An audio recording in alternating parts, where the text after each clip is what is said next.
All right, it's 12:01.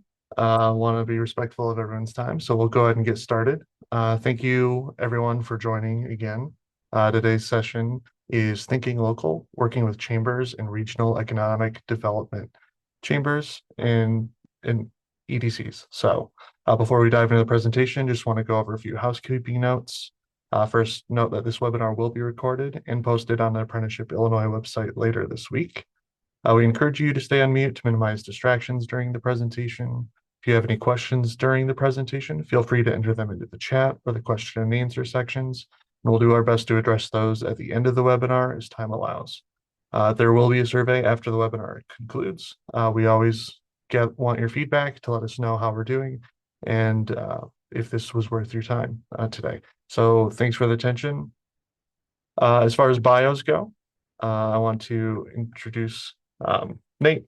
So in case you haven't worked with Nate, he's the state mentor and technical assistance program director for Apprenticeship Illinois. But he's also, prior to that, worked as an apprenticeship specialist at LWIA 23, and has done digital literacy and communication instruction at Eastern Illinois. And then we also have another presenter, Renee Watt. Please give me 1 second. So Renee serves as the Senior Northeast Regional Economic Development Manager at Illinois Department of Commerce and Economic Opportunity. The mission of the Illinois Department of Commerce and Economic Opportunity, DCEO, is to create equitable economic opportunities across the state of Illinois. She leads the economic development team for the state with a focus on Cook County and all the area counties. Her role is to support the businesses of all sizes to grow in Illinois through the resources the state offers. Renee holds a bachelor's and master of public administration from Bowling Green State University. She currently lives in Chinatown with her partner and 2 cats. And then I believe, I will pass it off to Nate.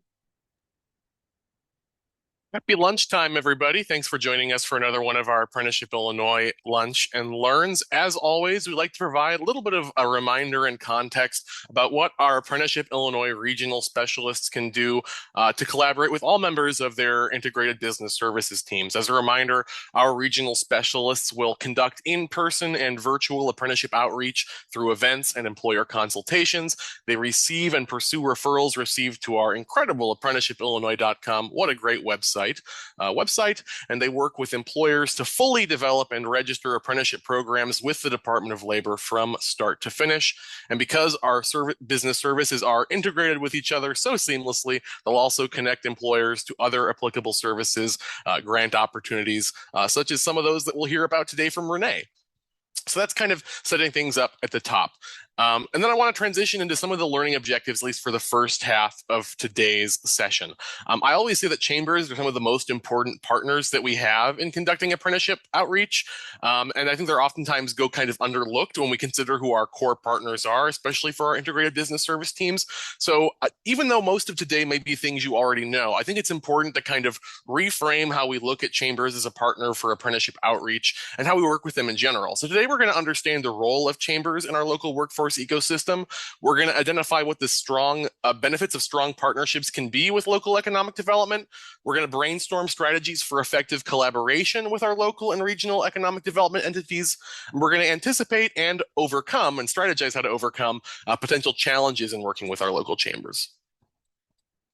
So first off, to start very basic, what are chambers of commerce? Well, a chamber of commerce is a localized, not-for-profit business networking and lobbying organization which primarily derives its revenue from member dues.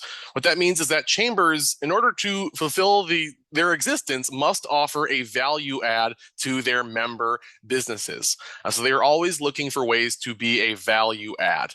Chambers are about networking, and so they are inherently well connected to businesses in their communities. And not only that, they're connected to businesses who are actively interested in networking and growth opportunities. Businesses aren't automatically members of their local chamber. They have to actively pursue that. And so if a business is willing to pursue that membership, clearly they're interested in being connected and pursuing those sorts of opportunities. And chambers and their staff are trusted, importantly, in the local business community, and they have an existing rapport with their members, which means they don't have to cold call, and you won't either if you get in good with them. And so some stats about chambers of commerce in the United States. And I want to say up front, these stats are going to largely skew towards larger, more metropolitan chambers, but these insights still have value for regardless of what part of the state you're from. So a 2022 survey by the Association of Chamber of Commerce Executives found that the average chamber employs roughly 4.5 staff members. They earn about half, 43% of their revenue from member dues. They maintain 600 member accounts. They retain members at a rate of 89% per year, and they invest about $150,000 per year in community impact funding. So what does this tell us? Now, many of you, especially who work in rural areas, as I have previously, I will say that 4.5 staff members for a chamber is maybe on the high end, right? In some instances, you may have a chamber where it's a president, secretary, treasurer wrapped up into one person, and they're volunteer and part-time. And you may also have instances where you have a full staff of maybe 4 or 5 people staffing that chamber.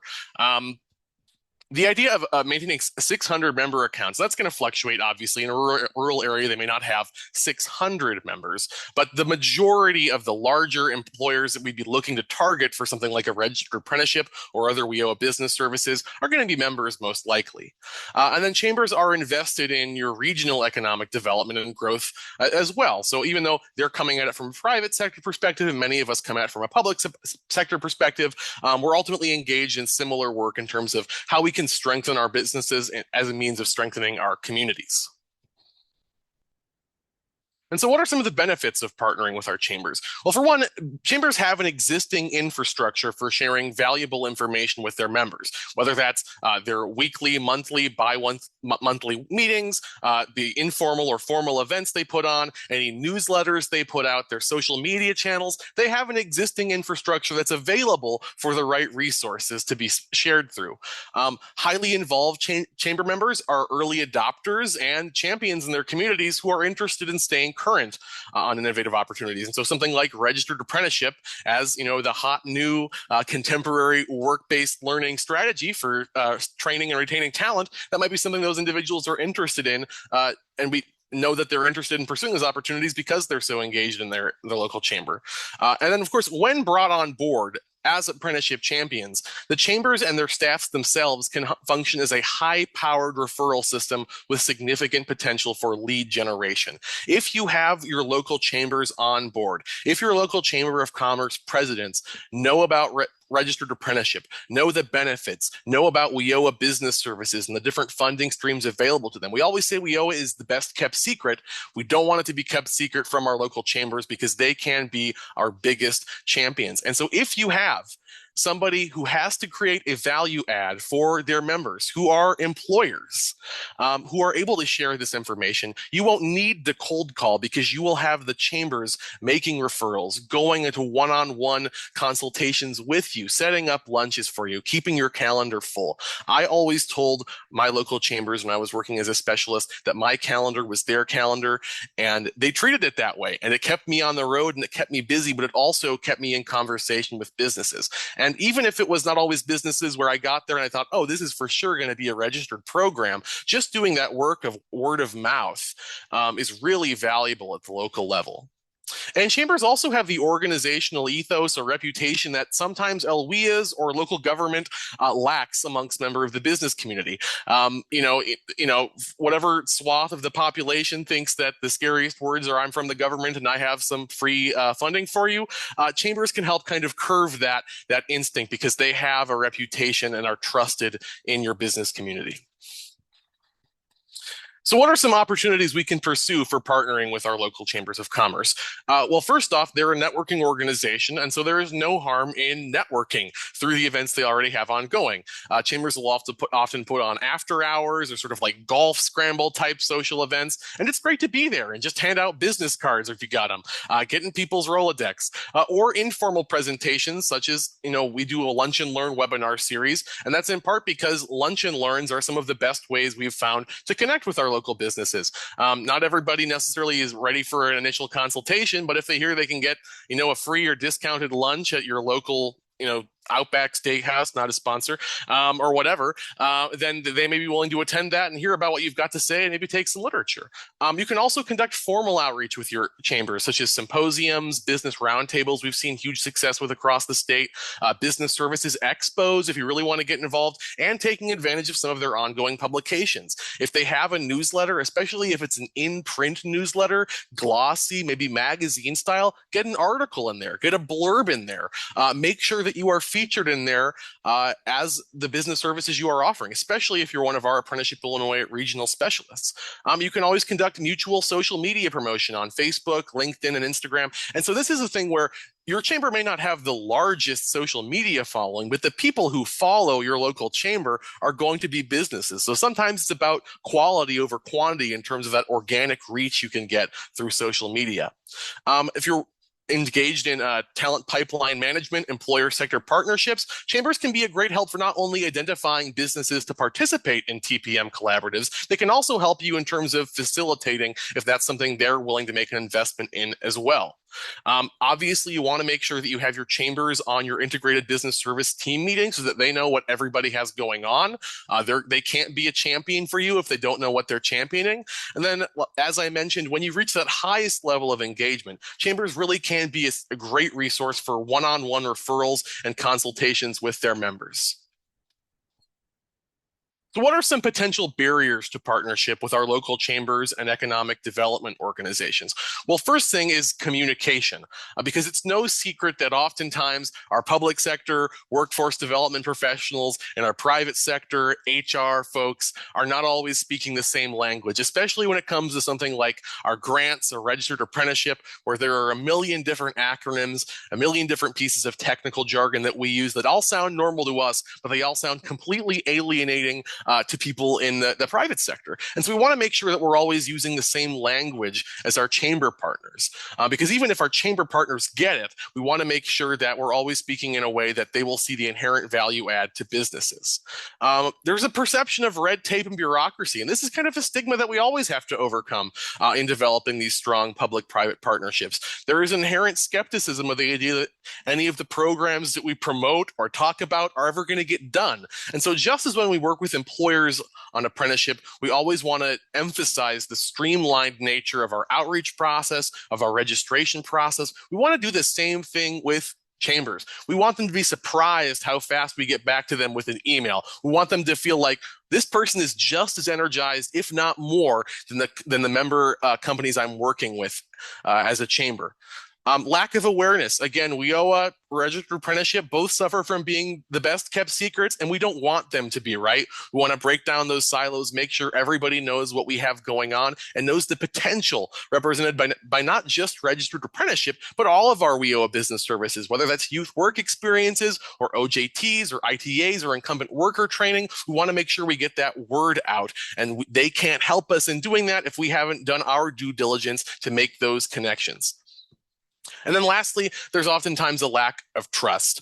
And there's a lot of turnover sometimes on both sides of the equation. And so we really want to be able to leverage our existing business champions in an area and success stories that we have to help get these chambers on our side. Now, you may have chambers who are already, enthusiastic members of your integrated business services team, and you may have chambers who you can't get an email back. But I bet you have an employer in the area who you've had an IWT contract with, who's a great partner, who's on that chamber, and they could be your way in. And so it's about leveraging those relationships when we can, and if not, doing whatever it takes to build that relationship, even if it takes sending 5 emails, even if it takes showing up to those social events and handing out business cards until you get that initial meeting. Because remember, when we can make that relationship with the chamber strong, they can be our biggest advocates. And so that's one side of the equation in terms of thinking locally, working with kind of the private side of private-public partnerships on economic development. But obviously, private sector chambers aren't the only game in town for economic development. We also have so much exciting work being done at the state, regional, and local levels by some of our team members on the public side of that equation. And so what I want to do now is kind of transition over to Renee Watt, who, as you heard, is the Senior Northeastern Regional Economic Development director with DCEO. And so she's going to kind of give an overview of kind of the broader macro level vision for economic development, as well as going into some of the more specific opportunities currently available for Illinois businesses. And this is important just because even though you probably have a red team member on your BST, you're probably on the listservs getting the emails and they're on yours, we have to sometimes frame up, get that reminder of exactly what's going on so that we can communicate these opportunities to business. Because even if apprenticeship may not be the fit for this business, if we know that these opportunities are available, we can help make that connection. We're doing that much more to integrate our business services as a state. And so with that, I'm going to hand things over to Renee. Thanks, Nate. Yeah, hello everyone. Thanks for jumping on today. I recognize some names. I'm a big fan of apprenticeships. I try to go to the apprenticeship boot camp every year. I went in Normal and then this year in Joliet for a day. So cool to see everyone. I'm just gonna do a two-part presentation here. The first part, we're gonna talk about Illinois' economic development plan, 5-year plan. We're mandated by the General Assembly to do that every 5 years. So it just rolled out this fall. So that's kind of what I'm going to talk about at the beginning here. And then I'll transition over to the presentation that we give community members. Whether this presentation's gone to chambers before. So you can already see those links starting to line up, as well as businesses and local governments as well. So we'll just dive right in and talk a bit more about the 5-year plan. Next slide, please. So we have a map here, and again, these regions you see on the map are our economic development regions. So we have 10 of them in the state, and there are multiple of me across the state. We have a team of over 20 now, and we have sometimes one person in each region. Up to the Northeast is the largest team that I lead here, and that is 3.5 people. We have someone on leave right now, but so the Northeast is, Chicago, Cook County, all the colored counties you see up in the bigger swath of the state. But we have representatives all throughout the state that live and work in those regions. So if you're from the central part of the state, West Central, we have red team members that live and work there, and they're happy to meet with you. So actually at the end of the presentation, I will email Nate a copy of our basically an outline of the state, and it shows the contact information for each region. If you do not know your red team member, definitely suggest that you know them. So Illinois on the rise, businesses are relocating and expanding in Illinois. We've kind of beefed up our incentive packages over the last few years, including some retention credits as well as new job credits. And we'll talk a bit more about that in the future. But, we're really succeeding in a lot of new sectors. Quantum, of course, is a hot topic, advanced manufacturing, electric vehicles, renewable energy. So we'll kind of see that as we move through the slides. Next slide, please.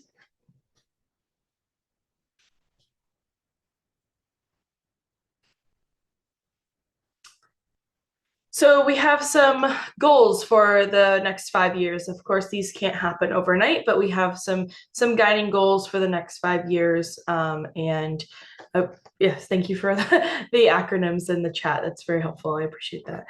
So focusing on those high growth sectors and overall business climate improvements. Illinois is a really competitive state. As of late, that's not always been the case, but we're really proud to kind of compete with those highly competitive states out there. We have a comprehensive economic development efforts, and I think part of that is the red team. We talk to businesses of all different sizes, small, big, Fortune 500, Fortune 100, all the way down to staff of 2, staff of 1. So there's no business that we won't talk to and provide the same customer service level across the board. We're also working hard on promoting equitable growth by empowering workers, entrepreneurs, and the community. So we have quite the tech ecosystem laid out in the state and continuing to build on that, as well as the new clean energy economy that this state has been very active in. Next slide, please.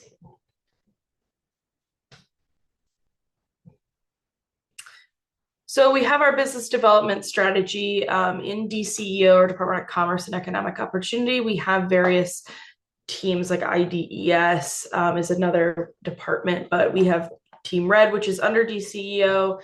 We also have our business development team that my team works very closely with. So we're working really hard on site readiness, which you'll see a program here in the later slides that addresses site readiness, customized job training, really leveraging those economic development partnerships, whether it's with the local governments, with the chambers, with local community colleges. I think that's really something I'm focusing on with my team for the next year, as well as building out new clean energy economies. Big marketing campaign just launched, and just building upon our competitive incentives that we have, and we'll hear more details on the micro level in a few slides. Next slide, please. Here's a snapshot of target high growth industries. I usually focus on my region, but I'll kind of address all the different regions. So these are our growth industries, or our right to win industries. So these are the industries that we feel like we have a competitive edge on. Not to say that we won't incentivize or welcome other industries, but these are the ones that we feel like the state really excels in. So we have life sciences, quantum computing, AI and microelectronics, clean energy production and manufacturing, advanced manufacturing, next gen agriculture, ag tech, food processing, as well as TDL, or transportation, distribution, and logistics. So up in the Northeast region, we have a pretty big concentration of most of these, except for next gen ag or ag tech, just because we don't really have a ton of land down here. And as you can see, other areas in the state really, really excel in this sector, which is awesome to see. We do still have some food manufacturing, food processing up in the Northeast. So I think that's what kind of gives us a little bit of a shade up here. But you can kind of see where you live in your region, what those strong high growth industries are right now. So the darker the shade, the more concentrated the industry is. Next slide, please. And then we're just building on resilient and growing communities. So, our goals are, education for careers. That's why we're partnering with WorkNet and apprenticeships, and, working with our partners more to kind of see where we can overlap and build each other up. So we're not just presenting the same information to the same partner. Promoting and providing investments in underserved communities, quality jobs, grant accessibility, entrepreneurs, and access to childcare. That's a hot topic across the nation, really. That's not unique to Illinois or really to any specific region. We know that childcare is accessibility is lacking. So that's another goal. Next slide, please. All right. So this is where we'll really dive into DCO's business development programs, those tax incentives. This is really might be super granular. This is kind of what my job is day to day, is talking to businesses and local community members, so they're aware of the resources we have. So how is this applicable to you?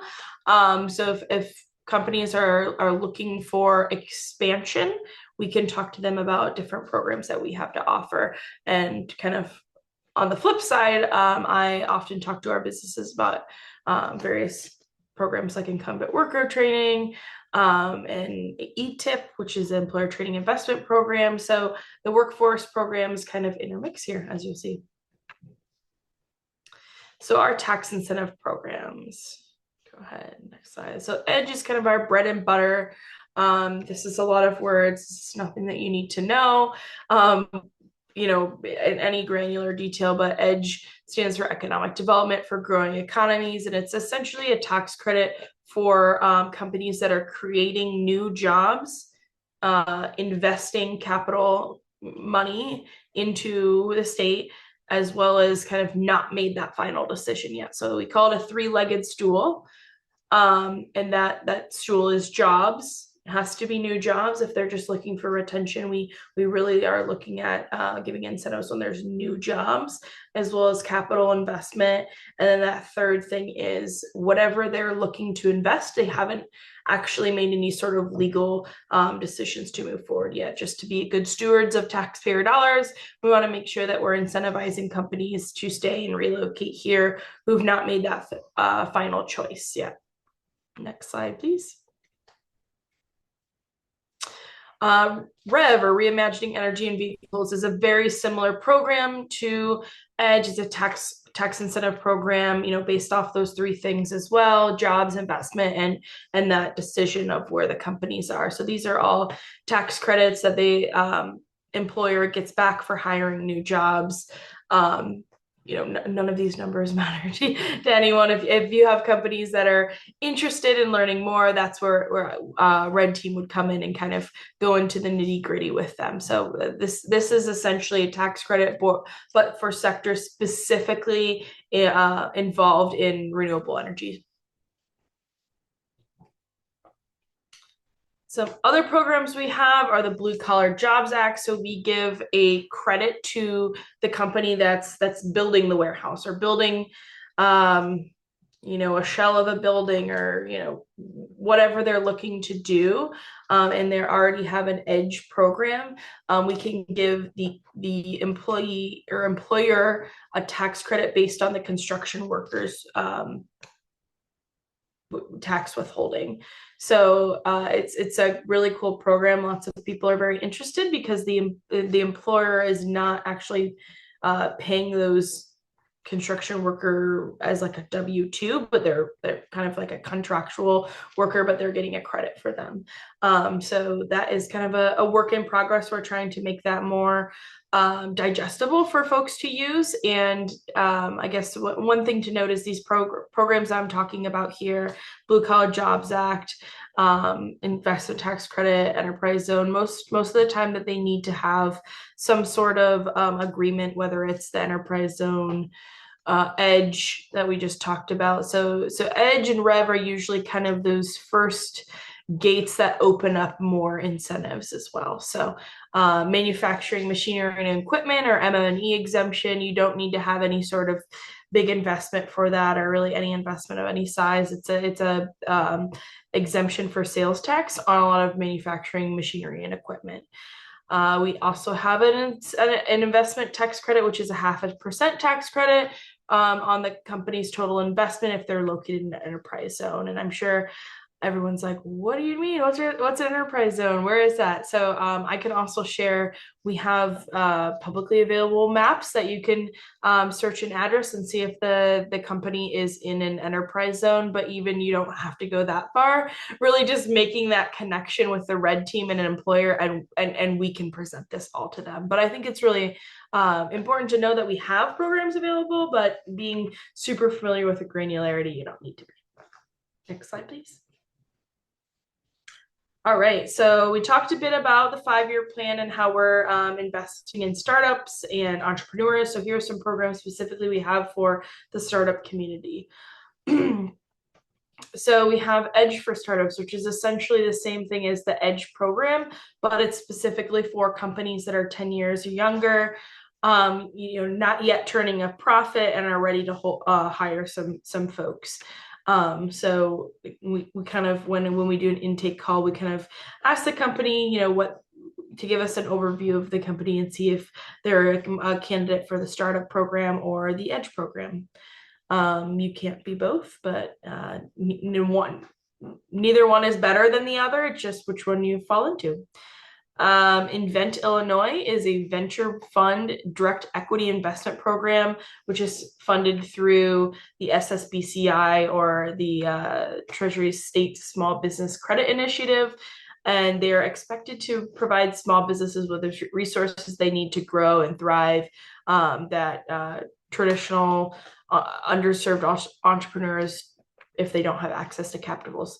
So this has been a really interesting program, as well as the angel investment tax credit. And that is essentially a tax credit to the investors who invested in an Illinois-based company. They get a tax credit on their investment and the benefit to the businesses are, if you are put on this angel investment tax credit list, the angel investor has to invest in those specific companies. All right, getting into some workforce programs. So we have our ETIP program, which is Employer Training Investment Credit. So at this current present time, ETIP is kind of through our Illinois Manufacturing Association, or IMA. So we work with them really closely. It's very, very similar to incumbent worker training, but it does have to be specifically for manufacturers. If you have any questions on this or confused or anything that you want to ask directly, please feel free to write a question in the chat, or I'll give you all my contact information. Feel free to reach out at any time, but it'll cover up to 50% of training costs, and we have partners that can work with the employers to find those training partners as well. So we've built a really great manufacturing ecosystem around this, and partners really looking to kind of step up and help manufacturers through this. So ETIP is also expected to be funded through DCEO. So kind of take a look on that in the next coming months. There may be some news around ETIP. And then apprenticeship program, I'm sure you are all aware of this, but it is a tax credit to the employer up to $5,000 total for apprentices that are going through a Department of Labor registered apprenticeship program. $3,500 is given to them for educational expenses. So it's not their wages. It's really the books, the tuition, anything that they need for those educational expenses. And then it can be enhanced by an additional $1,500 if either the apprentice or the employer is located in an underserved area. And again, we have a publicly available map that you can type in either the apprentice's address or the employer's address, and it'll just shade the map blue if it's in an underserved area or not. Next slide. All right, we have some loan programs for businesses as well. Switch to the next slide, please. All right, so our most popular or most utilized loan program is the Advantage Illinois Participation Loan Program. Very, very cool program, and it is a low interest rate loan program for anyone who identifies as an underserved business owner. You must be 51% or more owner, and we have agreements with various banks across the state that give a lower interest rate for loans. So I can go into some nitty-gritties on that if you have anyone looking for working capital, inventory, accounts receivable, really equipment, real estate. It's a really flexible program. So businesses looking for capital, it's a great program. The loan guarantee program doesn't have a or a lower interest rate option. Kind of the two differences between the PLP and the LGP is the PLP, since we work with banks, we cannot force the bank to lend to any specific business. So it's really up to the bank's decision, versus the LGP, there is a bit more kind of sway that we have in terms of offsetting that risk for banks to guarantee a loan. And then we also have the Cannabis Social Equity Loan Program. I am no expert in this program, but I'm happy to get any additional information that folks may have about the Cannabis Social Equity Loan Program. But we will move on to the next slide. We also have some cool international trade programs. So that's for kind of the twofold international companies looking to come over here for the first time, set up their first US location, or companies that are already here that are looking to export across outside the US. Next slide, please. So we have our iStep program, which can help with both financial and technical assistance for companies looking to export their products and look to join trade show missions or group trade missions or various trade shows with DCEO, we can help support their costs to get there. We also have the Apex Accelerator program, which are very similar to SBDCs, and they help businesses provide guidance around government contracting. So whether that's local, state, federal, they're great partners, as well as the foreign trade zones, and that's just available to companies located in those specific foreign trade zone areas, and that can kind of offset those taxes. Next slide, please. Grant programs. This is everyone's favorite slide. You can go ahead and go through. Okay, so we have various grant programs. So that's usually the first thing people ask for is grants, because it's essentially free money. There's obviously strings that come with it, but a loan, you have to pay that back. Tax credit, you have to make those investments, so everyone wants a grant. I would say generally we are not seeing as many grants as we've seen through the kind of COVID years, but these are just some that are out right now. Invest in Illinois is a closing fund grant that's basically directed by the governor and the General Assembly, so I have no pull over that. And so that's a pretty rare thing to get. You have to be creating a lot of jobs, a lot of private investment to really get the Invest in Illinois grant. It's not something that you can just apply to.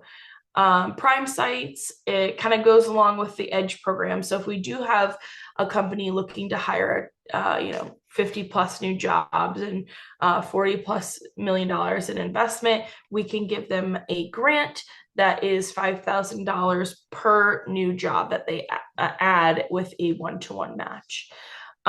We also work with the Department of Transportation with their Economic Development Grant Program, which local governments can apply to for funding for roadway improvements, construction, really that anything that's needed for the industrial or manufacturing companies to upgrade that infrastructure. We also have a grant for a federal grant support program, which is if you have a nonprofit or a for-profit or really anyone looking to go after a federal grant program, we can provide some match fundings at the state here that would lessen the required match on the federal side, as well as the site readiness program. So I touched on that a bit in the governor's 5-year plan. So this is closing very, very soon here, the site readiness program, and that is to help sites across the state kind of be competitive and up to date with infrastructure for various programs. So we're looking at capital, whether there needs to be utilities added, sewer lines added, broadband added, things like that, or even just an engineering study, some sort of site analysis, kind of those two buckets of, is it infrastructure or is it the planning? So that's what we've got right now. That's kind of directly with the red team. Of course, we have lots of CEJA grants out. We've got all different kinds of grants, but these are the ones that we probably work the most closely with. So you can go ahead and go to the next slide. So this is my contact information. That's my cell phone. So feel free, send me a text, give me a call, send me an email. If you have any questions or have a business that you want to connect us with, or a local government, or really any partner that you want to connect with, or just want to go a deeper dive in any of the programs that we have. And again, I'm up here in the Northeast region. I can connect you to any other regions if you don't know your Team Red member, but I'll send out a map as well. So thank you, everyone, and turn back over to Nate. So it looks like we had a couple of questions in the chat. First, for Adriana asks, do you know if there are any apprenticeship-specific funding opportunities for not-for-profit organizations running RAPs? And then along similar lines, could you confirm whether or not ETIP is just for employers in the manufacturing industry? Yeah, I am confirming that ETIP is currently just for manufacturing industry that I know of right now, but I can double check on that and make sure I'm not missing anything. But that could change in the future. And then RAPs, I was just going to ask what a RAP is, a registered apprenticeship program. Any apprenticeship specific funding opportunities for nonprofit organizations running RAPs. That I have not seen. Anything that comes to mind would be under the CEJA programs. I can follow up with a list of CEJA programs that are out right now, or a contact information for the regional administrator. It depends on kind of where you're at as well. I know where there's I think a North, Central, and South administrator for CEJA. That's where a lot of the grant dollars are right now, but we're statewide. Okay, yeah, I can follow up with a contact information, but I don't know any like specific funding opportunities for the nonprofit running RAPs, but I will happily look. I want to thank Renee again for kind of setting that base level of here are all the programs that are out there. Just because I'm sure as you were hearing some of these programs described, it was sparking your imagination with this is a business I was talking to, this would work for them. And so just remembering that we're all trying to share those leads with each other, right? Because we're all trying to connect businesses to the right information they need to be successful to strengthen our communities. And so whether we're working with our chambers to do that and spread the word on apprenticeship, or whether we're connecting with the RED team in our region, the DCEO Regional Economic Development team in our region to make the connections to these other funding opportunities. It's all bringing our economic development teams from different organizations, from different agencies closer together, working and aligning on this stuff. And it's also ensuring that businesses are connected to the resources they need. I did just want to add something if I can. I forgot to say the acronym for CEJA. That's CEJA, Climate and Equitable Jobs Act. So I just wanted to note that so no one was confused. But thank you for having me. Yes, thank you again. If no one has any additional questions, we'll go ahead and wrap up today's session. As a reminder, this will be recorded and posted online. You'll get the link to the YouTube video once it's posted online and ready to be accessed. So likewise, our emails are in the chat. If you have any follow-up questions, I'm sure Renee is more than willing to follow up with you. Otherwise, you can always email me and Nate, and we'll get you to the right person if we don't have the answer. So thanks again for your time today, and have a good rest of your afternoon.